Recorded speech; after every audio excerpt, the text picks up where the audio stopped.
Hello, नमस्कार, जय जोहार आप सभी छत्तीसगढ़ के साथियों को जो एडीओ की तैयारी में लगे हुए हैं। तो चलिए आज के इस वीडियो में हम ग्रामीण विकास की योजनाओं में से एक महत्वपूर्ण योजना है ना उसके बारे में देखेंगे जो पिकासो की बुक में दी हुई है।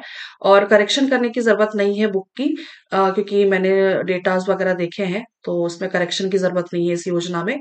ठीक है।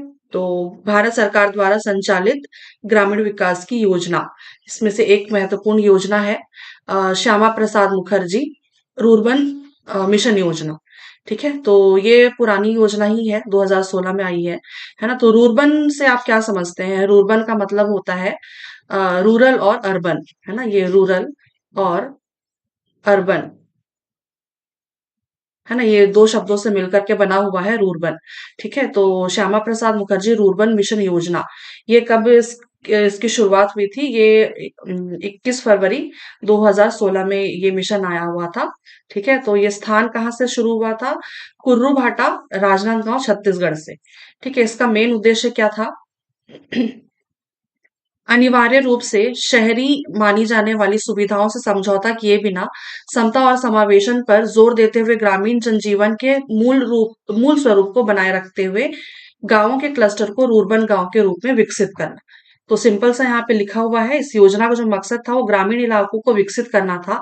गांवों में भी जो शहरी सुविधाएं होती है ना, तो वो शहरी सुविधाएं मिले लेकिन गांव की जो पारंपरिक जीवन है ना वो वैसा का वैसा ही बना रहे, मतलब मूल स्वरूप से उसमें कोई बदलाव ना हो। मतलब वो अपने पारंपरिक जीवन में ही जीवन यापन करें। ठीक है। और ग्रामीण और शहरी जीवन के बीच में संतुलन बनाया जाए। ठीक है। और गांव के जो समूह है यानी कि जो क्लस्टर है ना, उनको बनाकर उन्हें रूर्बन गांव के रूप में विकसित किया जाए। ये इसका क्या था? पर्पस था, श्यामा प्रसाद मुखर्जी रूर्बन मिशन योजना। ठीक है। तो इसमें नोट दिया हुआ है, जिला का चयन केंद्र द्वारा तथा जिले के अंदर गांव का चयन राज्य सरकार द्वारा किया जाता है। तो कुल मिलाकर के यहाँ पे कहा गया है कि कौन सा जिला इस योजना में शामिल होगा ये केंद्र सरकार तय करती है, लेकिन जिले के अंदर कौन कौन से गांव लिए जाएंगे ये राज्य सरकार तय करती है। ठीक है। और यहाँ पे लक्ष्य दिया हुआ है ना, इस मिशन का लक्ष्य क्या था? देश भर में कुल 300 यानी कि 109 आदिवासी क्लस्टर और 191 गैर आदिवासी क्लस्टर रूर्बन क्लस्टर का सृजन होगा। और प्रथम चरण में 100 क्लस्टर, द्वितीय चरण में 100 क्लस्टर और तृतीय चरण में 100 क्लस्टर का चयन किया गया। ठीक है। तो ये चीजें मतलब यहाँ पे क्या कहा गया है कि पूरे देश में 300 क्लस्टर होंगे, यानी कि गांवों के जो समूह होंगे वो 300 होंगे। ठीक है। जिसमें से 109 जो है वो आदिवासी क्लस्टर होंगे। ठीक है। और 191 है ना, 191 क्लस्टर ऐसे होंगे जो गैर आदिवासी क्षेत्रों में होंगे। है ना। और तीनों चरण में 100-100 क्लस्टरों का चयन किया गया है। ठीक है। अगला देखते हैं। अगला यहाँ पे दिया हुआ है राज्य शासन द्वारा चयनित 18 क्लस्टर। तो हमारे छत्तीसगढ़ में कौन कौन से प्रथम चरण में 4 क्लस्टर चयन किए गए थे। ठीक है। और 2 गैर जनजाति से और मतलब गैर जनजाति क्लस्टर से और 2 जनजाति क्लस्टर से। तो यानी कि कुंडा जो है वो कबीर धाम में आता है। ये गैर आदिवासी यानी कि गैर जनजाति क्लस्टर में आता है। और लोहर सीधम तरी, ठीक है, ये गैर जनजाति क्लस्टर है। और ये मुंडपाल है मेरे ख्याल से, ये मडपाल तो मैंने नहीं सुना है। ये मुंडपाल मैंने सुना है ना। मुंडपाल जो बस्तर जिले में आता है ये जनजाति क्लस्टर है। और मुरमुंदा जो राजनांदगांव है ये भी जनजाति क्लस्टर में आता है। ठीक है। और द्वितीय चरण में 6 क्लस्टर शामिल किए गए, है ना। जेठा जांजगीर में आता है, भंवरपुर महासमुंद में, सोनहत कोरिया। और बड़े कपासी कांकेर, हरदी बाजार कोरबा, रघुनाथपुर सरगुजा, ये जनजाति क्लस्टर में है। तृतीय चरण में 8 क्लस्टर शामिल किए गए, है ना। बिरकोना कबीरधाम गैर जनजाति क्लस्टर और रामपुर धमतरी, तो ये गैर जनजाति क्लस्टर में आता है। और फिर है जनजाति क्लस्टर में जयरामनगर बिलासपुर, मिरीगुड़ा रायगढ़, बड़े कनेरा कोंडागांव, पालीडी जशपुर, मंदिर हसौद रायपुर, बसंतपुर बलरामपुर। तो ये जो है 6 ये जनजाति क्लस्टर में आते हैं। ठीक है। ये 6 जो है जनजाति क्लस्टर में। और फिर यहाँ पे नोट दिया हुआ है, कुल 18 क्लस्टर में से 11 जनजाति तथा 7 जनजाति क्लस्टर है। ठीक, अगला देखते हैं। अगला है रूर्बन क्लस्टर मैदानी तटीय क्षेत्र में 25,000 से 50,000 आबादी वाले तथा पर्वतीय या जनजातीय क्षेत्र में 5,000 से 15,000 आबादी वाले भौगोलिक रूप से एक दूसरे के समीप बसे गांवों का एक क्लस्टर होगा। तो इसका क्या मतलब है? इसका क्या मतलब है कि जो मैदानी और तटीय क्षेत्रों में वो क्लस्टर शामिल होंगे जिनकी जनसंख्या जो है 25,000 से 50,000 के बीच होगी। और पर्वतीय और जनजाति जो आदिवासी क्षेत्र है ना, वहां पे वो क्लस्टर शामिल होंगे जिनकी जनसंख्या 5,000 से 15,000 के बीच होगी, है ना। और इन क्लस्टर्स को, है ना, इन क्लस्टर्स में ऐसे गांव शामिल किए जाएंगे जो भौगोलिक रूप से पास पास स्थित है ना, मतलब आसपास ही स्थित होंगे। ऐसे क्लस्टर को ही इन गांव में शामिल किया जाएगा। ठीक, अगला क्या पॉइंट है? प्रशासनिक सुविधा की दृष्टि से एक ही ब्लॉक या फिर जनपद पंचायत के अधीन होगा, यानी कि एक ही जनपद पंचायत या ब्लॉक के अंदर एक ही क्लस्टर होगा। ठीक है, एक ब्लॉक के अंदर एक ब्लॉक, है ना, एक ब्लॉक के अंदर एक ही क्लस्टर होगा, है ना, एक ही क्लस्टर होगा। एक और इसमें है ना प्रशासनिक सुविधाएं देना और विकास कार्यों का प्रबंधन करना, इससे क्या होगा? आसानी होगी। ठीक है, एक क्लस्टर के अंदर एक ही, मतलब एक ब्लॉक के अंदर एक ही क्लस्टर होगा तो प्रशासनिक सुविधा आसान हो जाएगी। फिर है अगला पॉइंट, रूर्बन मिशन का चयन क्लस्टर यानी कि, है ना, राज्य शासन द्वारा किया जाएगा विकसित ग्राम या ग्राम पंचायत केंद्र में। और वही चीजें हैं कि मतलब राज्य सरकार द्वारा इसका क्लस्टर्स का चयन किया जाएगा और ऐसे गांवों को शामिल किया जाएगा जो पहले से ही विकसित है या फिर ग्राम पंचायत केंद्र के अंतर्गत आते हैं। ठीक है, और यानी कि उन गांवों को प्राथमिकता दी जाएगी जिनके पास पहले से ही कुछ सुविधाएं, मतलब बुनियादी सुविधाएं जो है ना वो उपलब्ध हैं पहले से ही। ठीक है, और जिनका आगे और तेजी से विकास किया जा सकता है, और जो ऑलरेडी मतलब जिनके पास थोड़ी बहुत सुविधाएं हैं, ऐसे क्लस्टर्स को ही शामिल किया जाएगा। क्योंकि मतलब इसमें आसानी क्या होगी कि जो ऑलरेडी जिनके पास, मतलब जिन गांवों में थोड़ी बहुत सुविधा है ना, उनको उनका विकास अच्छे से किया जा सकता है। लेकिन जहां पे मान लीजिए रोड ही नहीं है, ठीक है, तो वहां पे रोड बनवाना थोड़ा सा मुश्किल का काम हो जाता है ना। लेकिन यदि रोड बना हुआ है ऑलरेडी, या फिर मान लीजिए बोर लगा हुआ है, बोरिंग लगी हुई है ना, तो है ना उसको मरम्मत कराना थोड़ा सा आसान होता है। ठीक है, और अगला है 3 वर्षीय समेकित क्लस्टर विकास योजना है। मतलब ये रूर्बन क्लस्टर जो है ये 3 वर्षीय समेकित विकास योजना पर आधारित है। मतलब 3 वर्षों के भीतर इन क्लस्टर्स को पूरी तरह से विकसित किया जाएगा, तीन तीन साल के अंदर। ठीक है, वित्त पोषण 60% जो है केंद्र का है और राज्य का है 40%। यानी कि 60% केंद्र सरकार उठाएगी और 40% जो खर्च है वो राज्य शासन करेगी। ठीक, अगला पॉइंट देखते हैं। अगला पॉइंट यहाँ पे क्या दिया हुआ है? परियोजना कार्यान्वयन हेतु जिला, राज्य, जिला, क्लस्टर स्तर पर संस्थागत व्यवस्था CGF की राशि 2% के बराबर प्रशासनिक व्यय दिया जाएगा।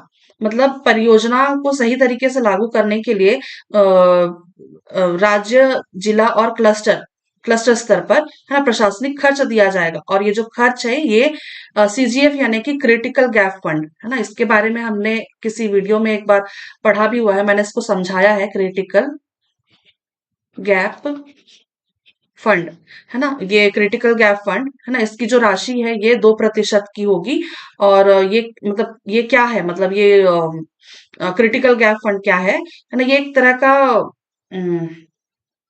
मतलब ऐसा वित्तीय सहायता कोष है ना, जिसके तहत मतलब जो ग्रामीण क्षेत्रों में आवश्यक सुविधाओं की कमी को दूर करने के लिए या फिर उनके विकास के कार्यों को के लिए जो धन उपलब्ध कराने का काम जो मतलब सरकारी योजनाओं के तहत पूरा नहीं किया जा सकता, मतलब एक तरह से आप कह लीजिए कि इमरजेंसी, है ना, है ना, इमरजेंसी एक तरह से कह सकते हैं, है ना, मतलब समझाने के लिए कह रही हूँ इमरजेंसी का शब्द मैं, है ना, वो मतलब जो सरकारी योजनाओं के तहत पूरा नहीं किया जा सकता, कुछ कुछ फंड्स जो आते हैं ना, वो सरकारी योजनाओं के थ्रू नहीं पूरा किया जा सकता, तो ऐसे फंड्स को हम क्या कहते हैं, क्रिटिकल गैप फंड, जो गांव को शहरों मतलब ये जो है ना, गांव को शहरी सुविधाओं से जोड़ने में मदद करना, है ना, जिससे वहां के लोगों का जीवन स्तर सुधर जाए।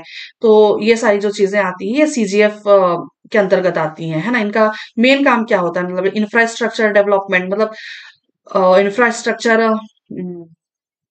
मतलब आधारभूत संरचना कह सकते हैं, जैसे कि सड़क निर्माण हो गया, पुल निर्माण हो गया, स्ट्रीट लाइट वगैरह हो गया, या फिर पेयजल आपूर्ति वगैरह हो गया, या फिर शिक्षा, स्वास्थ्य, या फिर ट्रेनिंग डेवलपमेंट सेंटर वगैरह हो गए, या फिर छोटे उद्योग हो गए, या फिर इसके अलावा और क्या पॉइंट होता है, अ, अ, मतलब वृक्षारोपण वगैरह करना। तो ये सारी परंतु पर्यावरण से संबंधित, तो ये सारी जो चीजें हैं, है ना, ये क्रिटिकल गैप फंड्स के अंतर्गत आती हैं, है ना। और इसमें जो इस फंड का जो 2% भाग जो है ना, वो प्रशासनिक खर्च के लिए दिया जाता है। ठीक है, तो ये सारी चीजें हैं, ये क्रिटिकल गैप फंड। ठीक है, तो इसका जो है 2% प्रशासनिक व्यय के मतलब से दिया जाता है। केंद्र सरकार द्वारा प्रत्येक क्लस्टर हेतु 35 लाख रुपए देगी। तो सिंपल सा है कि प्रत्येक क्लस्टर के लिए कितना मिलेगा, 35 लाख रुपए। और इनोवेटिव फंड सीजीएफ यानी कि क्रिटिकल गैप फंड के 5% के बराबर होगी। तो ये क्या है, इनोवेटिव फंड, है ना, ये इनोवेटिव फंड जो है ना, इसका जो 5% है, ये इस फंड का 5% ही जो हिस्सा है, वो इनोवेटिव फंड के रूप में उपयोग किया जाएगा, है ना। इनोवेटिव का मतलब से ही आप समझ पा रहे हैं कि जो नई योजना होगी, या फिर जो यूनिक योजना होगी ना, उसको बढ़ावा दिया जाएगा। इनोवेशन से आप समझ पाते होंगे ना, इनोवेशन का मतलब होता है नया, है ना, नई चीजें, नई योजनाएं, है ना, तो उसका जो है, मतलब इस क्रिटिकल गैप फंड का 5% जो हिस्सा है, वो इनोवेटिव फंड के रूप में दिया जाएगा, उपयोग किया जाएगा। ठीक, अगला पॉइंट देखते हैं। अ, अगला पॉइंट क्या है, नोट में दिया हुआ है, क्लस्टर परियोजना का कार्यान्वयन 3 वर्षों में नियत समय सीमा में किया जाएगा। इसके बाद प्रचालन एवं रखरखाव की अवधि 10 वर्ष की होगी। परियोजना के प्रचालन एवं रखरखाव व्यय की वसूली राज्य की प्रयोक्ता प्रभाव नीति के अनुसार प्रयोक्ता प्रभाव के रूप में की जाएगी, है ना। उसमें रह जाने वाली कमी की पूर्ति राज्य बजट से की जा सकती है। मतलब कि जो ये क्लस्टर परियोजना है ना, ये जो परियोजना है, ये 3 सालों में पूरा करना अनिवार्य है ना, यानी कि इन 3 सालों के भीतर सभी विकास कार्य पूरे होने चाहिए, यानी कि पूरे होंगे। ठीक है, परियोजना जो पूरी होने के बाद 10 वर्ष तक सुचारू रूप से चलाने के लिए और बनाए रखने की जिम्मेदारी किसकी होगी, क्लस्टर परियोजना की होगी। और है ना, इस अवधि में, है ना, ये जो टाइम पीरियड है 10 वर्ष की, इस अवधि में मतलब यहाँ का जो रख रखाव है ना, और रख रखाव हो गया, है ना, प्रचालन एवं रख रखाव, ऑपरेशन और मेंटेनेंस, है ना, इसका जो इसका खर्च वसूला जाएगा। ठीक है, इसका जो खर्च है, ये वसूला जाएगा, मेंटेनेंस का और ऑपरेशंस का खर्च वसूला जाएगा। और राज्य सरकार जो है, ये प्रभाव नीति, प्रयोक्ता प्रभाव नीति, है ना, ये इसको क्या कहते हैं, इम्पैक्ट असेसमेंट पॉलिसी इसको कहते हैं इंग्लिश में, है ना, ये जो है, इसके आधार पर खर्च वसूलेगी, प्रभाव नीति के आधार पर। ठीक है, और यदि इसमें कोई वित्तीय कमी रह जाती है, पाई जाती है, तो राज्य सरकार अपने बजट में से इसको पूरा करेगी। तो कुल मिलाकर के यहाँ पे यही कहा गया है कि 3 साल के अंदर अंदर अंदर इसका काम पूरा हो जाना चाहिए। ठीक है, और ऑपरेशंस मतलब लाइक प्रचालन, यानी कि, है ना, प्रचालन का मतलब थोड़ा सा टफ लगता है ना, ऑपरेशन यानी कि इसका काम, और रख रखाव यानी कि मेंटेनेंस, है ना, मेंटेनेंस। ठीक है, ये जो मेंटेनेंस है ना, और ये सब जो होना होगा, ये 10 वर्षों के अंदर अंदर होगा। और इसका जो भी कोई कमी अगर लग रही है ना, तो इसका खर्च भी वसूला जाएगा। ठीक है, खर्च।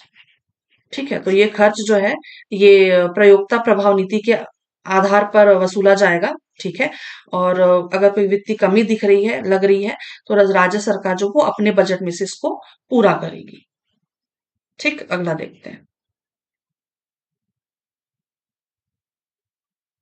अगला यहाँ पे दिया हुआ है, प्रत्येक क्लस्टर में 14 सुविधाओं का सृजन किया जाएगा। तो कौन कौन सी सुविधाएं हैं? ये है विद्यालय या उच्चतर शिक्षा सुविधाओं का उन्नयन यानी कि विस्तार। ठीक है, और स्वच्छता, पाइपलाइन से घरों में जल की आपूर्ति, मोबाइल हेल्थ यूनिट सुविधा से लैस, और ठोस व तरल अपशिष्ट प्रबंधन, ग्रामीण गलियां एवं नालियां, स्ट्रीट लाइट, सार्वजनिक परिवहन, एलपीजी गैस, डिजिटल साक्षरता, नागरिक साक्षरता, गांव के बीच सड़क संपर्क सेवा, कृषि प्रसंस्करण, कृषि सेवा, भंडारण एवं वेयर हाउसिंग, आर्थिक कार्यकलापों से संबद्ध कौशल विकास प्रशिक्षण। तो ये जो सुविधाएं हैं, ये क्लस्टर्स के मतलब ये सुविधाएं हैं जो इनका विकास किया जाएगा, सृजन किया जाएगा। ठीक है, अगला देखते हैं।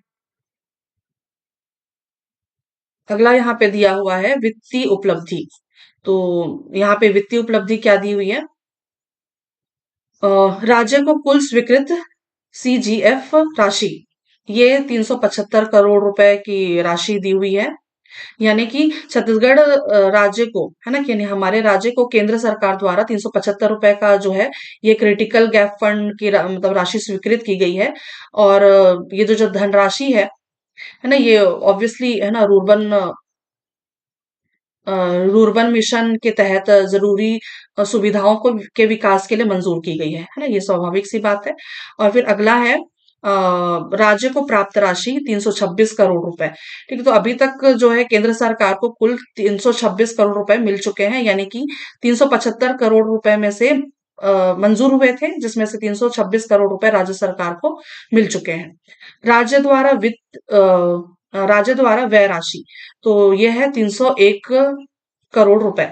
मतलब राज्य सरकार ने इसमें से ये जो 326 करोड़ रुपए है ना, उसमें से 301 करोड़ रुपए खर्च कर लिए हैं।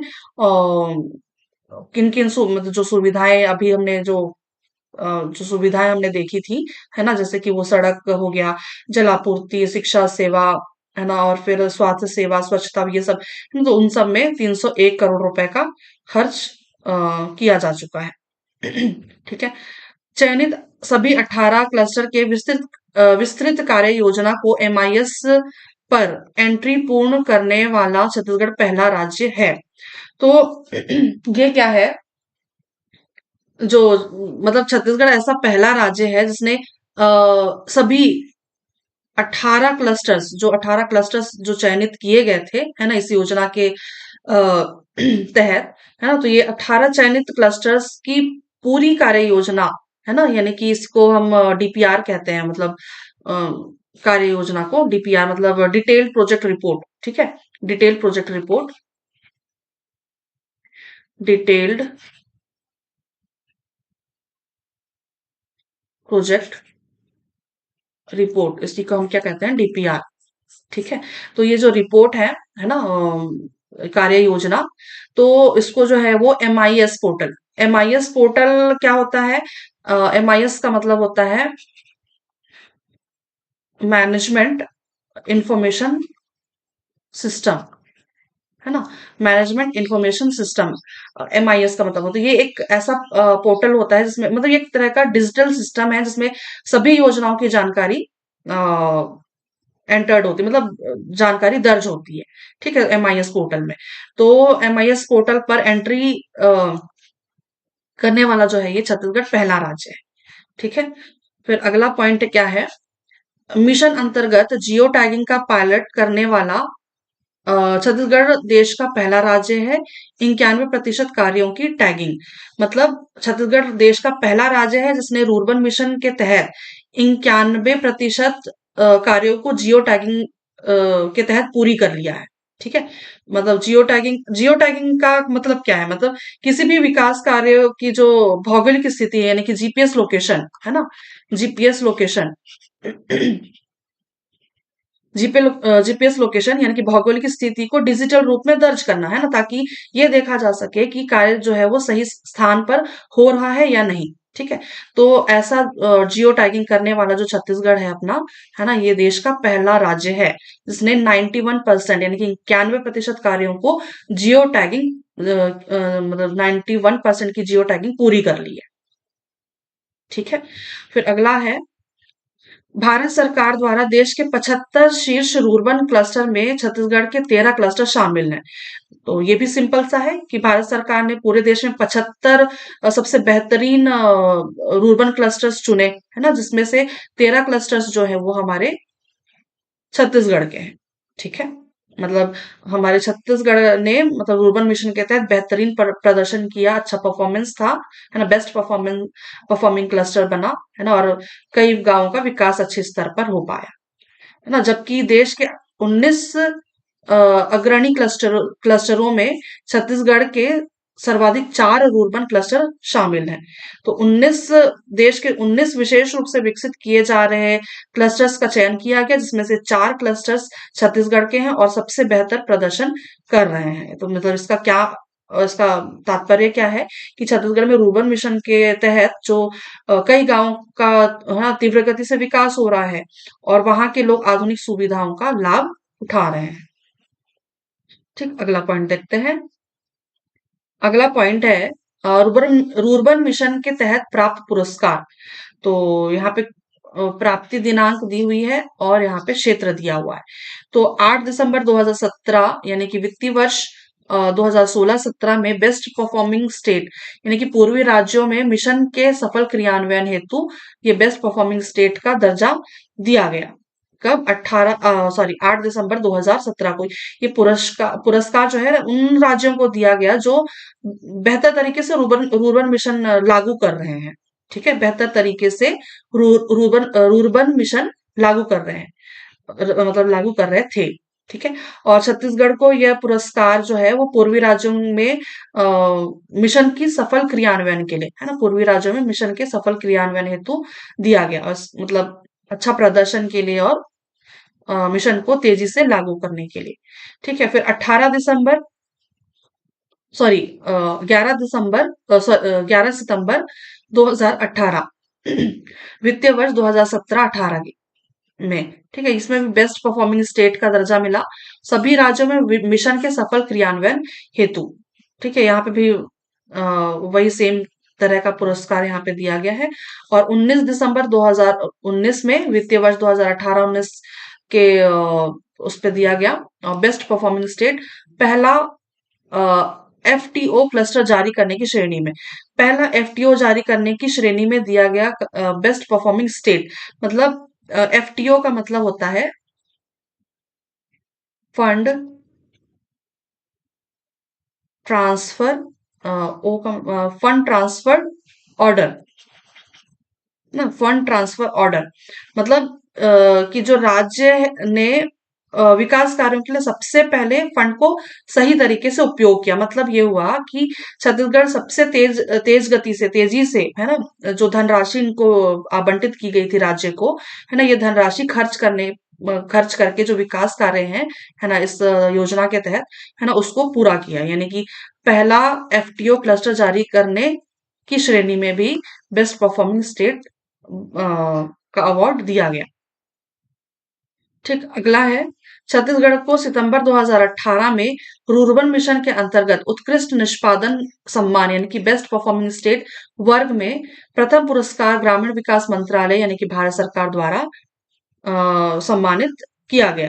ठीक, तो बेस्ट परफॉर्मिंग स्टेट यानी कि उत्कृष्ट निष्पादन के लिए भी प्रथम पुरस्कार छत्तीसगढ़ को मिला। और ये जो पुरस्कार है ये ग्रामीण विकास मंत्रालय भारत सरकार द्वारा दिया गया। मतलब छत्तीसगढ़ जो है वो पूरे देश में सबसे अच्छा प्रदर्शन करने वाले राज्य के रूप में सम्मानित किया गया। ठीक, और यहाँ पे अगला नोट दिया हुआ है, वर्तमान में छत्तीसगढ़ के कुल 18 क्लस्टर्स के 172 ग्राम पंचायतों में से 140 ग्राम पंचायतों में नागरिक सेवा केंद्र की सुविधा उपलब्ध कराई जा रही है। ठीक है, तो मतलब अभी जो वर्तमान में है ना? 18 क्लस्टर्स में से 172 ग्राम पंचायत और मतलब 172 ग्राम पंचायत हैं, ठीक है? और इनमें से 140 ग्राम पंचायतों में 140 ग्राम पंचायतों में नागरिक सेवा केंद्र उपलब्ध कराए गए हैं, है ना? कराया जा रहा है। और मतलब ये नागरिक सेवा केंद्र का क्या मतलब है कि जो ग्रामीण स्तर के लोग हैं, जो गाँव में रहने वाले लोग हैं ना, उनको आधुनिक सेवाएँ देना और फिर सरकारी योजनाओं से संबंधित जो भी जानकारियां हैं वो देना और फिर ऑनलाइन सुविधा उनकी पंचायत को देना, ये सारा काम जो कहाँ पे होता है, नागरिक सेवा केंद्र में। ठीक। अगला देखते हैं। अगला यहाँ पे श्यामा प्रसाद मुखर्जी के बारे में थोड़ा सा जीवन परिचय उनका दिया हुआ है, संक्षिप्त परिचय। चलिए एक बार देख लेते हैं। श्यामा प्रसाद मुखर्जी एक भारतीय राजनेता, बैरिस्टर, राजनीतिज्ञ थे। उन्होंने भारतीय स्वतंत्रता आंदोलन में भी योगदान दिया है। इनका जन्म 6 जुलाई 1901 में कोलकाता में हुआ था। उन्होंने जवाहरलाल नेहरू की कैबिनेट में उद्योग और आपूर्ति मंत्री के रूप में कार्य किया, लेकिन बाद में इस्तीफा दे दिया। उन्होंने 1951 में दिल्ली में भारतीय जनसंघ की स्थापना की और उसके पहले अध्यक्ष भी बने। बाद में जनसंघ जो है ये भारतीय जनता पार्टी यानी कि भाजपा में विकसित हो गया। ठीक है, तो ये छोटा सा परिचय इसमें दिया हुआ है तो श्यामा प्रसाद मुखर्जी के बारे में।